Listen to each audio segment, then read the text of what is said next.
De Sí, sí. casualidad ha quedado acá.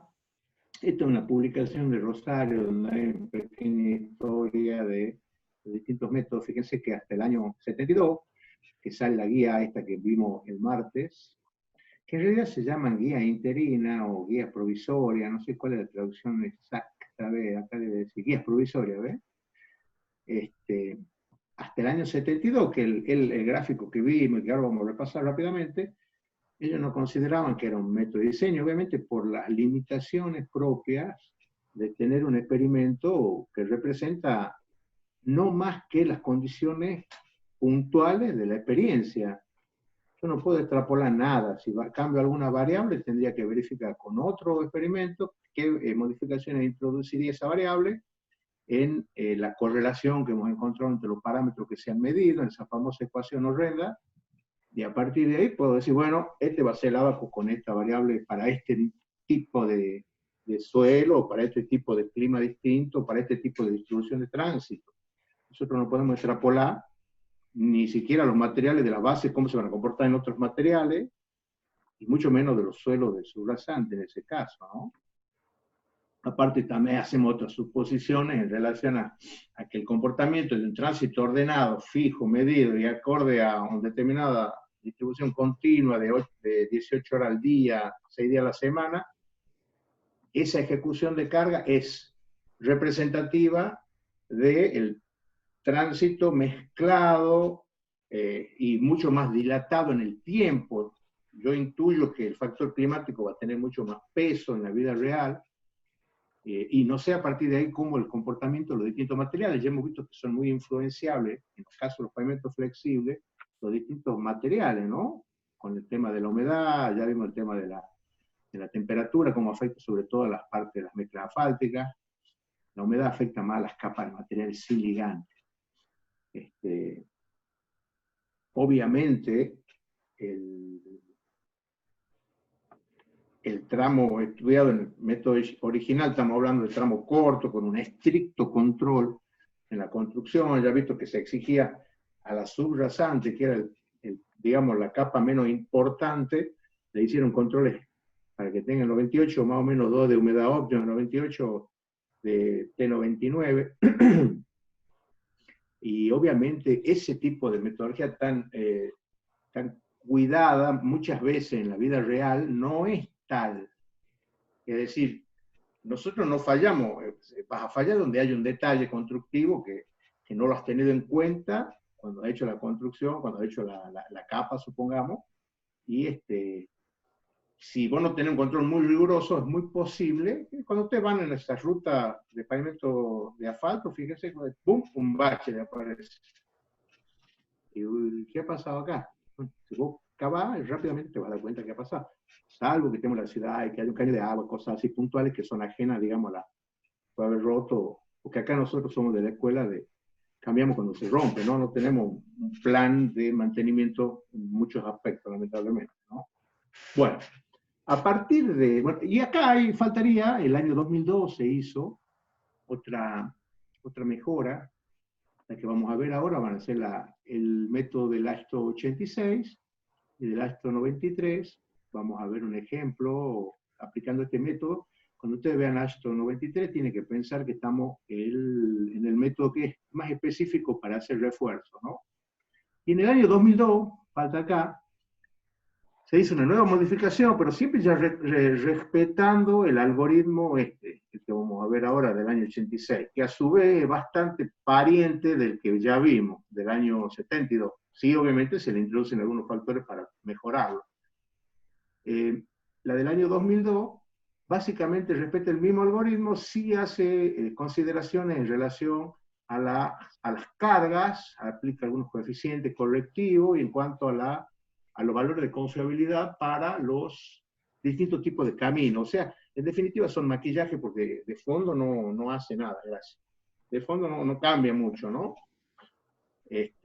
Sí hay publicaciones de la ASTO de muchísimos otros temas que yo les invito a que lo googleen.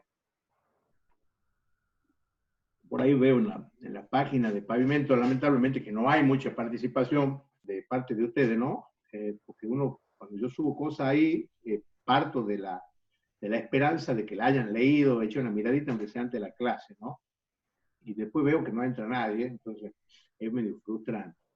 Me imagino que debe ser porque están con muchísimos compromisos, y bueno, espero que les sirva. Como les decía, nosotros vimos llegamos hasta acá, no nos vayamos más atrás, aquí nomás, este es el algoritmo, la correlación matemática que se encontró, que verificaba los distintos parámetros que se habían medido en las pistas ASHO. Hay un factor G que tiene en cuenta el estado del pavimento, índice de serviciabilidad presente o PSI, la carga, en este caso está mayorada por el clima, o sea que acá al decir W', yo sé que son las cargas de los camiones más un factor climático, y el término SN, que es el número estructural, que es el resultado con el cual nosotros arrancaríamos el diseño. Para mí no tiene mucha relevancia manejar bien un programa y sacar un número estructural, y por ahí hay programitas de Excel que lo haces, digamos. Es más importante desde el punto de vista del ingeniero, cómo va a definir la estructura a partir de del requerimiento de un determinado número estructural, cómo lo va a armar al número estructural, es decir, con qué criterio va a elegir a 1 de 1, más a 2 de 2, más a 3 de 3, más a 4 de 4, más a n de n, la cantidad de capas que él quisiera. Recuerden que en el método original, Lidl resuelve esta es la correlación, los coeficientes de aporte estructural a los cuales se refiere el número estructural acá, estaban muy limitados, básicamente verificaban los resultados del experimento ASHO, y medio como en un marco muy cerradito para cada tipo de material le daban un valor. Este criterio no está del todo correcto, porque si yo tengo un determinado material, puedo hacer ese mismo material de muchísimas maneras posibles, desde la calidad en el mezclado, la cantidad de cemento que le pudiera poner, en el caso de un estabilizo granular, la granulometría, eso no hablo muchísimo, y para esas distintas materiales va a haber un valor distinto de resistencia, y por lo tanto tendría que haber un valor distinto de un coeficiente A sub I. Acá está muy limitado, hay pequeños rangos de variación para el caso del suelo cemento, fíjense ahí, para la resistencia a la compresión simple. Acá estamos hablando en el caso de la base tratada con material bituminoso. Acuérdense que esas bases son bases en las cuales el material bituminoso actúa de cohesivo, de ligante, ¿no? No es una base impermeabilizada, que lleva mucho menos material y que al solo efecto del betuno, del cemento asfáltico, de la emulsión o del diluido, lo que usted ponga, generalmente va a ser diluido emulsión, es obturar los capilares para darle cierta impermeabilidad a la base para hacerla más longeva. Por ejemplo, yo estoy con la disyuntiva, esta lluviecita, yo iba a hormigón hoy, hemos suspendido para mañana, un pavimento de hormigón. Y esta lluviecita, ¿qué va a pasar mañana? Estoy esperando a ver si va a seguir lloviendo, porque si no suspendo el hormigón, porque no quiero tener una base saturada de agua. Ya hemos hablado de eso con varios grupos. No sé si recuerdan. El algoritmo que acabamos de ver lo resuelve el Lidl y agarra y está ahí. Fíjense qué es lo que incorpora. Ya sabemos que con este algoritmo ya podemos dimensionar en principio, porque ¿qué está vinculando? Para cargas afectadas, en este caso ya las cargas netas no están afectadas por factor climático, pero relaciona espesores y materiales que están incluidos acá en el número estructural y acá en el número estructural, con cargas para una determinada condición climática dada por el factor regional y para una determinada resistencia o valor soporte ASHO de la subrasante. Es decir, que yo acá podría despejar el número estructural, poner un valor de índice de serviciabilidad que está acá incluido en G, ya dijimos, final que yo quiera, pongo la carga y me dice, bueno, qué estructura querría, perdón, qué requerimiento de número estructural requeriría para lograr con esa subrasante, con ese clima, ese tránsito y ese índice de serviciabilidad final. ¿Qué estructura tendría que hacer? Verificando, por supuesto, la correlación. para facilitar nuestra tarea, se hizo el nomograma y hablábamos el martes de que era bastante absurda la presentación en cuanto a lo que pusieron como parámetro de resistencia de la subrasante, ya que el valor soporte Ayo no te dan ningún ensayo cómo realizarlo. Yo mal pensado, creo que eso era como para que darle cierta privacidad al método. Acuérdense que esto no es financiado para ello, en definitiva. Este método sale en plena época de la Guerra Fría. No sé si algunos de ustedes saben qué es la Guerra Fría. Había una época de mucha competitividad bélica entre Estados Unidos y Rusia. Entonces, en esa época se llamaba la URSS, que englobaba muchos más países que la Rusia actual. Y bueno, ya había toda una carrera, no solo armamentista, sino estratégica en cuanto a no solamente el desarrollo económico de un país está vinculado directamente con la calidad de su red vial, su sistema energético. Entonces vos tenés que tener energía para producir cosas y redes para sacarlas rápidamente. Y además se adiciona con el tema de la Guerra Fría, inclusive cierta disponibilidad estratégica para poder en poco tiempo tener que sacar ciertas armas que tienen que pasar por abajo de puentes para poner defensa o para hacer ataques. Es decir, tus vías de comunicación terrestre también sirven para los fines esos. De hecho, en Estados Unidos, producto de eso, subieron, no me acuerdo cuánto eran pulgadas, a la altura de las cotas de los puentes para que pasen determinados vehículos de ese fin, ¿no? Bueno, ya me he ido por el ramo. Acá, ¿qué tenemos? Fíjense, involucrados todos los parámetros del algoritmo o de la ecuación esta, el índice de serviciabilidad está fijo acá arriba, ya despejamos G, y acá empiezan a aparecer el valor soporte Ayo de la subrasante, que si es 3, este término desaparece, porque estoy en las condiciones del experimento Ayo, es decir, en la pista Ayo casualmente se han esforzado muchísimo para que eso no sea variable, ¿no? Hemos hablado cuando hacemos experimentos, lo que queremos nosotros siempre es que haya la cantidad menor de variables para poder variar una cosa y ver qué pasa, ¿no es cierto? Si tengo dos ya empiezan las dudas. Acá el tránsito vimos que era una gran limitación porque te pedía un tránsito diario para un periodo de diseño de 20 años. Y si yo quería diseñar para menos años, por ejemplo 5 años, tenía que haber el tránsito diario mío para los 5 años, eso que quería hacer el refuerzo, lo que fuera, y multiplicarlo por 5 y dividirlo en 20, es decir, por la relación que había entre lo que yo quería y lo que me pedía el abaco, y con ese tránsito entrar.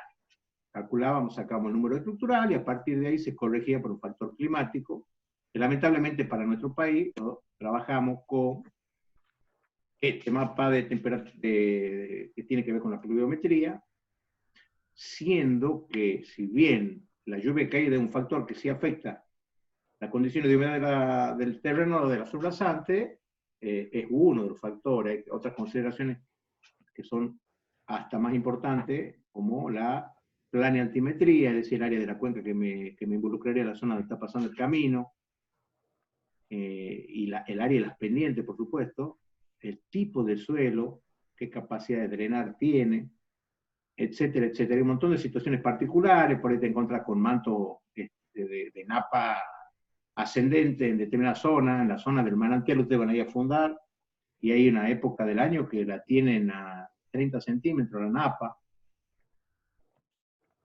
En esas condiciones hay que hacer un análisis puntual, no se puede hablar generalmente. Bueno, lamentablemente con el afán de usarlo rápido al método, se simplificó burdamente el parámetro de factor regional, quitando la efectividad en cuanto a al ábaco, ¿no? Estos se acuerdan que eran los coeficientes para calcular el equivalente, porque el tránsito estaba referido siempre a ejes sencillos de 18 kips o 18.000 libras u 8,2 toneladas. Y bueno, sacábamos el número estructural y a partir de ahí se dimensionaba dando distintos valores de espesores de materiales a las capas constitutivas con las cuales yo iba a diseñar. A partir de ahí empieza todo un concepto que hay que desarrollar, que es el criterio técnico-económico. ¿En qué me voy a basar yo para decidir qué estructura voy a proponer? O sea, va a haber infinitas combinaciones de capas, puede ser 3 capas, 4, 5, las que yo quiera, que la sumatoria de los productos de los materiales por los espesores me va a dar más que o igual o un poquitito mayor que el número estructural que me requiere el método. Entonces, ¿con qué criterio voy a elegir una sobre otra? Hay varios factores a tener en cuenta. Hablamos algo el otro día en relación a los espesores mínimos constructivos, eso hay que respetar. Para mezcla asfáltica son 5 centímetros, para estabilizado 10, para materiales sin ligante 10, y para material estabilizado con ligante 10. Siempre hay que tender a no estar justo en la línea mínima, ¿no? En lo posible, sobre todo a medida que me voy acercando a la carga. Acá, bueno, otro criterio, resultado de experiencias anteriores. Nosotros tenemos muchísima información que está en vialidad, en la municipalidad. Gracias a Dios todo esto se hace con licitaciones, hay muchos registros, qué tipo de ensayos se hicieron, cómo definen las estructuras, cuáles son los valores de subrasante que tuvieron para diseñar y básicamente qué materiales pusieron, qué tránsitos soportó y hoy podemos ver cómo le ha ido. Entonces, son experiencias que son muy interesantes porque primero nos dicen cuando algo ha ido bien o ha ido mal para tratar de emularlo o no a esa estructura puntual. Y segundo, que ya nos ha resuelto en parte la elección de materiales, porque seguramente las canteras que había siguen estando, los lugares estratégicos de determinadas vetas de materiales están ahí, lo que nosotros podríamos aumentar hoy con el criterio del círculo virtuoso, es decir, de incorporar la mayor cantidad de residuos que pudiéramos, en el caso de que sea viable, factible y que sea una solución técnicamente pura, digamos, que me dé un resultado bueno. Eso se puede incorporar hoy con la tecnología actual, no es tan complicado. Es la tendencia. Hoy por hoy no se puede hablar de, en una industria como la nuestra, que que requiere muchísimos recursos materiales y que a su vez produce determinada cantidad de residuos, no involucrarse en la puja esa entre los residuos que se generan en las industrias, que podemos colaborar nosotros, amén de dejar de deteriorar tanto nuestros recursos no renovables, como ya vimos que acá nosotros trabajamos con los áridos como si fuesen recursos renovables y no lo son.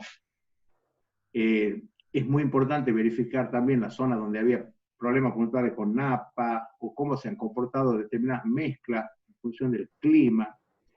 Las mezclas son muy, en ese sentido, son muy evolutivas. Ahora están trabajando, no sé por qué se han dejado trabajar un poco las mezclas drenantes acá. El ingeniero Rodríguez sabe mucho del tema, le puede informar a ustedes al respecto. Se trabaja mucho con mezclas no convencionales, que se incorporan, que no son mezclas asfálticas calientes, sino son tibias. Eso pueden averiguar un poco, si bien nosotros acá en Tucumán por ahí no estamos en la primera línea de ese tipo de tecnología, a nivel países se hacen, y si ustedes trabajan o tienen que peritar a una empresa privada que tenga que hacer determinada obra, es una propuesta válida, ¿no? Debe resuelve muchos problemas. Redondeando esto, se acuerda que quedamos que, ¿por qué no nos gustaba llevar un soporte Ash? Ellos mezquinamente te dicen ese valor y después terminamos recurriendo a otros ensayos para evaluar cuál era el valor. Puntualmente acá tenemos el valor soporte California, el CBR, el índice de grupo. Fíjense que se acuerdan que en la primera clase nosotros con el índice de grupo teníamos una equivalencia con el CBR. Guarda con esas equivalencias, siempre son muy orientativas para ser predimensionados, ¿sí? Bueno, fíjense cómo lo determinaron este valor soporte H, de qué manera tan especial, ¿no? Había una de las pistas, que era la que mayor espesor de bases y subbases granulares tenía, calculo que debe haber andado en el orden de 60 a 70 centímetros. Y sobre esa bases y subbases granulares tenía 4,5 pulgadas de mezcla asfáltica. Ellos consideraron que ante ese espesor de bases y subbases podría decirse que el comportamiento de la estructura ya prácticamente era independiente de la subrasante. Es decir, que tengo 70 centímetros de base de piedra y realmente ya me independizo de la subrasante. Y a partir de ahí supusieron que esa sería para ellos la estructura ideal para fundar. Es decir, idealizaron que el valor soporte ayo de la subrasante 10, número 10 va a ser para ellos, una subrasante que en estado natural ustedes encuentren igual que esa base terminada. Verificaron que ese tramo puntualmente tenía con las 4,5 pulgadas multiplicada por, a ver que tengo la calculadora acá, porque capaz que estoy hablando macana, 4,5 por 0,44 es igual a 1,98 el número estructural, que es 2, fíjense, ¿sí? Por hacer referencia a esta red. Es decir, si yo parto de la base, que esa sería mi subrasante, número 10, ¿qué número estructural tendría? Lo que hay arriba. ¿Qué había arriba? 4,5 pulgadas de una mezcla fáltica de un coeficiente de aporte estructural 0,44.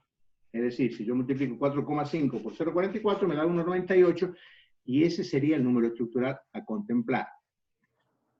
Ese tramo puntualmente había soportado 7.300.000 repeticiones de carga, ahora nos vamos al tránsito, a hablar del tránsito, 7.300.000 repeticiones de carga hasta llegar a un índice de servicio, no recuerdo si era de 2 o 2,5, es decir, un índice de servicio, hasta aquí yo considero que se ha comportado bien, digamos. Si ustedes dividen los 7.300.000 repeticiones de carga dividido en 20 años y dividido en 365 días al año, sacan 1.000 de tránsito diario para el periodo de diseño de 20 años. Por eso yo he unido acá, o alguien ha unido el número 2 con el 1.000, y coincide con el valor soporte ayo de la subrasante de 10. De ahí han interpolado hasta 3, que era el valor soporte de la subrasante del proyecto original, y han extrapolado hasta 1. Y después han hecho la tabla esa de equivalencia. No me parece, parece horrendo, ¿no? Pero bueno. Por eso, una de las primeras cosas que van a modificar es con este criterio tampoco práctico, digamos. Seguimos. El uso del método, de este método, que en realidad hemos dicho que era una guía, perdón, vamos acá, durante 25 años, más ciertas investigaciones puntuales en pistas satélites, es decir, querían abarcar otro material y no tenían ni referencia, porque no se lo había empleado en las pistas AYO, u otra carga, porque ya aparecían los ejes triples, y hacían pistas satélites e iban integrándose o modificándolo de alguna manera a esta correlación. Básicamente los parámetros que tocaron, ya les voy a mostrar cómo era el nuevo algoritmo. Bueno, este es lo de Rosario, fíjense, está mezclado lo viejo con lo nuevo, hemos visto todo esto. Yo tengo publicaciones en papel, la verdad que no le he escaneado de todo el procedimiento, cómo lo habían hecho la construcción. Disculpen que llevo al algoritmo que tendría que estar por acá. Este era el índice de serviciabilidad. ¿Se acuerdan cómo lo habíamos determinado en base a los censos? Y habíamos buscado la manera, la combinación matemática de estos parámetros, variación dependiente longitudinal o rugosidad, ahuellamiento, bache y parche, para que me dé como resultado el resultado del censo. Es decir, esa ecuación verifica nada más y nada menos que la opinión de los usuarios. No tiene otro valor científico, ¿no? Y acá llegamos a la ecuación. No está acá. Vamos a otro lado.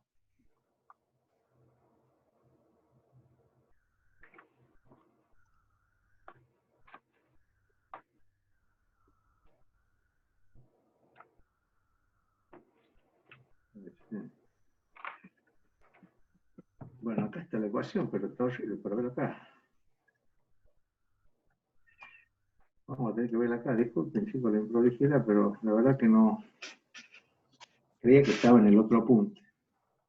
Bueno, este es el nuevo algoritmo. Fíjense que básicamente respeta el orden y algunos de los parámetros del algoritmo anterior, pero aparecen algunos términos y desaparecen otros.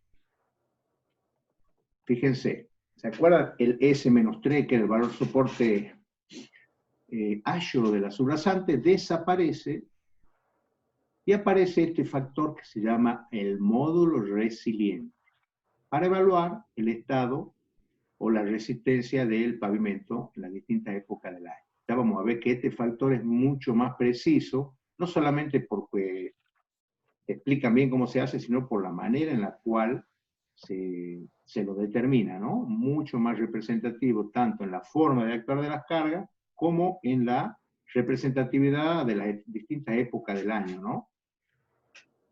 Después tenemos otro del factor que aparece en el número estructural.